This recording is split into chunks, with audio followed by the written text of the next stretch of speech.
Dalam sebuah hadis yang sahih dikatakan, diceritakan tentang orang yang paling terakhir keluar dari surga, dari neraka, terakhir penghuni surga. Dia akan keluar dalam kondisi tubuhnya hangus setengah, setengahnya keluarin asap. Berdiri jatuh, berdiri jatuh. Begitu terus sampai dia jauh dari neraka. Setelah jauh dia mengatakan, segala puji bagi Allah yang selamatkan aku dari kamu. Dia pikir masih ada di neraka selain dia. Ini di neraka ada orang kafir, orang musyrik, orang munafik yang kekal. Dia sendiri ini ahli surga, tidak ada. Orang semua ahli surga sudah masuk ke surga ini. Tentu teman-teman jangan jadi orang ini, jadi orang yang pertama masuk surga dari awal. Ini mampir neraka dulu nih ya. Tapi subhanallah, dia dengar bagaimana nikmat terendah di surga ini. Orang ini jalan, kemudian setelah dia jauh dia mengatakan, ya Allah selamatkan aku dari neraka itu. Maka Allah selamatkan dia, mengatakan segala puji bagi Allah yang selamatkan aku dari kamu. Kemudian Allah dari jauh lihatkan dia pohon, nggak ada apa-apa, pohon saja. Selama ini ribuan tahun semuanya api, siksaan, ya, yang dicincang, yang dibakar, yang ini, yang itu segala macam. Maka kata dia waktu lihat pohon itu, ya Allah saya ingin pohon itu. Bagaimana sih kalau kita lagi panas terik matahari, kita ingin naungan di bawah pohon? Saya ingin pohon itu. Kata Allah, hai anak Adam, kira-kira kau minta yang lain enggak? Dia bilang tidak ya Allah, saya tidak akan minta yang lain, pohon itu saja. Maka Allah bawa dia dengan suruh malaikat bawa ke pohon itu. Dia bernaung di bawah pohon itu. Kata Nabi SAW, dia kira dirinya orang yang paling besar nikmatnya pada Allah, dari Allah, karena pohon itu saja. Padahal orang sudah di surga semua nih. Setelah dia nikmati, Allah lihatkan dari jauh pohon, ada buah-buahannya, ada airnya. Tadi nggak ada itu. Maka dia tergoda, dia mau manusia, tapi dia malu sama Allah. Tadi sudah janji tidak mau minta. Lalu dia bilang, ya Allah pohon dan air, saya tidak minta lagi.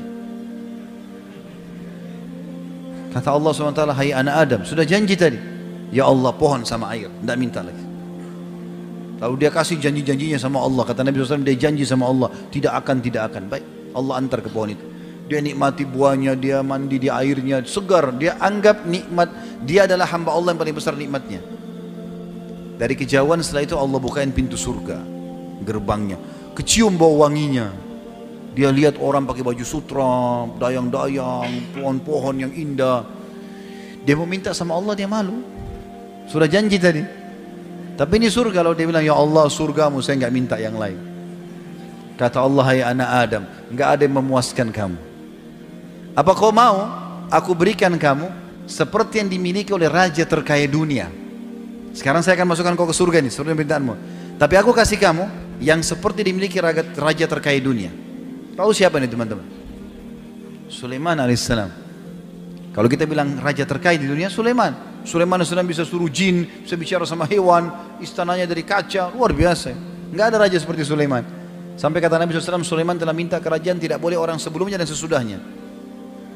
Kata Allah SWT, hai anak Adam, maukah kamu aku berikan kau yang dimiliki raja terkaya dunia?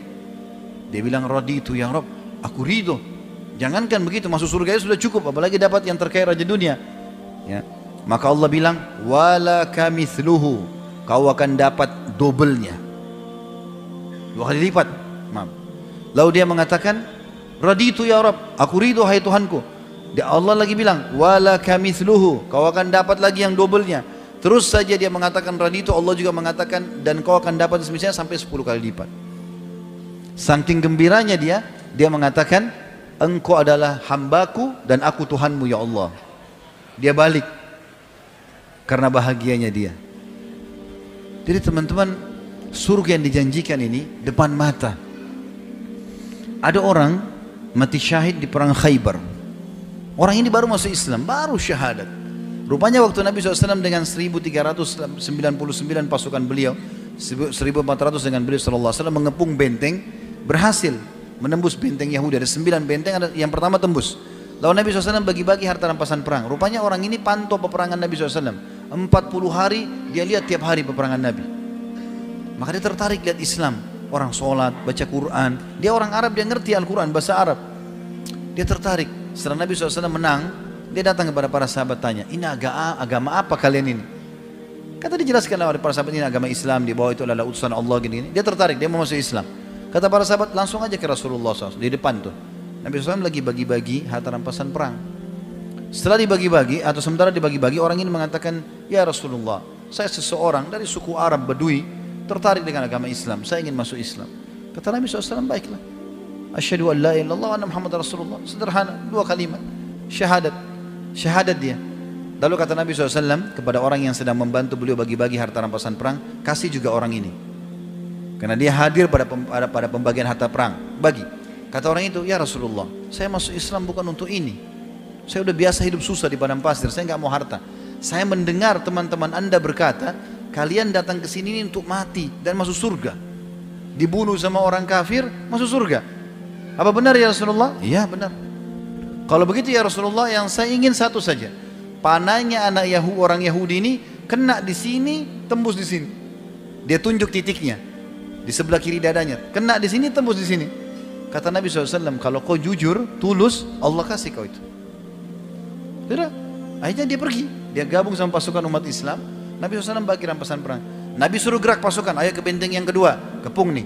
Begitu dikepung, strategi orang Yahudi berperang pada saat itu melemparin anak-anak panah dari dalam benteng ke arah pasukan muslimin. Begitu terus, mereka pengecut, gak mau ketemu. Maka pada saat itu dilempar anak panah. Subhanallah, anak panah Yahudi yang pertama terlemparkan kena ke orang ini. Dan uniknya, kena di titik yang dia tunjuk. Di sini, tembus di sini. Mati dia, jatuh. Terbunuh. Nabi SAW melihat ada orang terbunuh, karena orang semua tidak mati kecuali dia. Ya tinggal dia yang jatuh. Yang lain kena pas pakai perisai tertahan. Orang ini mati. Kata Nabi SAW, huwa, apa ini orang tadi nih? Yang tadi baru masuk Islam? Kata para sahabat, iya Rasulullah. Kata Nabi SAW, subhanallah, maha suci Allah yang membenarkan janjinya. Dia baru minta, Allah kasih, dan di titik yang benar yang ditunjuk. Gitu kan? Lalu apa kata Nabi SAW? Siapa yang ingin melihat penghuni surga yang belum pernah sujud sekalipun, ini orangnya. Tidak pernah sholat ini, baru syahadat mati. Dan mati syahid. Dan dia ikhlas. Ya?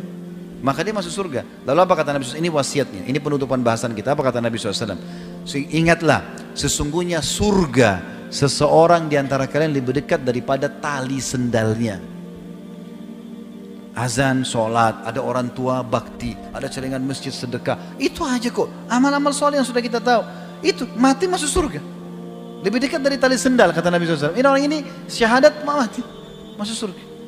Dan ingatlah, seseorang di antara kalian lebih dekat dengan nerakanya dari tali sendalnya. Hati-hati. Ke diskotik, mabuk-mabuk, ke karaoke, keluar tabrakan mati. Masuk neraka. Lebih dekat dari tali sendalnya. Dan ingat teman-teman, orang yang baik, orang yang soleh, Allah buat manusia suka. Allah suka dia, dikasih pahala banyak. Allah juga buat manusia suka. Kalau kita baik, asal antum ikhlas ya, bukan cuma performance saja, bukan cuma penampilan, betul-betul apa yang ada dalam zahir ini yang kelihatan, begitu dalam hati antum, ikhlas kepada Allah. Allah akan buat itu efeknya besar. Orang pun akan suka sama kita. Allah suka, Allah kasih pahala, Allah juga buat orang-orang suka. Yang suka kita orang-orang yang soleh seperti kita tentunya. Orang yang fasik tidak bakal suka. Dia tidak suka dengan orang-orang yang baik, gitu kan? Begitu juga dengan teman-teman orang yang buruk, maka Allah benci. Allah buat juga orang tidak suka. Orang kalau walaupun dia teman dekat, tapi orang itu suka bohong, orang itu kasar, orang itu suka mukul, mencuri, temannya pun tidak suka sama dia. Tapi kalau orang jujur, amanah, santun, ramah, orang suka. Maka kenapa tidak jadi orang soleh ini? Apa uzurnya? Dan kenapa harus menjadi orang buruk? Untuk apa? Ingat, peringatan sudah sampai ke Bapak Ibu sekalian. Allah Subhanahu wa taala akan minta pertanggungjawabannya teman-teman. Maka ambil ilmunya, amalkan. Semoga insya Allah kita menjadi orang-orang saleh dan ditutup dengan husnul khatimah.